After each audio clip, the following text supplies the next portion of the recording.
But that could take us from the team that got beat, the Panthers, to the team that beat them, the New Orleans Saints, who have to be riding pretty high after being a team that a lot of fans counted out or have sort of written off this season. They looked great against that Panthers team, but how much of it do you think was the Saints actually excelling versus just the Panthers totally collapsing in on themselves? Yeah, I can't believe it until I see it twice in New Orleans. I mean, Derek Carr was the best quarterback last week, according to PFF. Um, and, the knock on Derek Carr is he's not a top 10 quarterback. He never was. Now, was that a great sign for him on this weekend? For sure.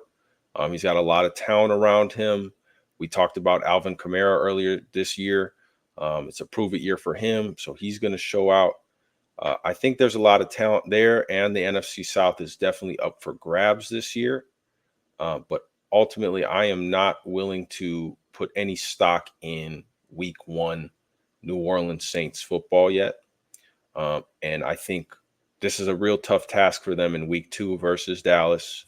You're going to have to go into Dallas for their opening home game this year, building off a great win in Cleveland last week. I think they're going to have some difficulty this week, and I think you're going to start to see some of the same issues that were lingering last year start to linger this year. Yeah, I mean, it's crazy when you look at this Cowboys team and you think about how quickly perceptions turn when a lot of people are writing them off and counting them out of the playoffs and counting about how, this podcast, we complained and moaned about, putting Dak's contract on the back burner. They get him signed. They get to Cleveland and absolutely dominate the Browns, who a lot of people were picking to be a sleeper playoff team this year, or a team that was going to go further based on, getting Deshaun Watson back healthy. So, that's worked out. We'll talk about the Browns in a little bit. But, man, that Cowboys defense looked great. They looked elite on the road. They looked really good. So I can't imagine how good they're going to be in Dallas. Like you said, I'm going to need to see it twice from Derek Carr. I think that they feasted on a Carolina Panthers team that was out of its depth on the road. So I don't know how much stock, as you said, it's hard for me to discount the dominant win that they had, but you kind of have to when you consider the competition. So I think that, once again, there's no reason to think that the Saints are going to be able to elevate and play like that against the Cowboys. I think that the Panthers are a uniquely underdeveloped team and under-resourced team in the NFL, in a league where parity is supposed to be available to all.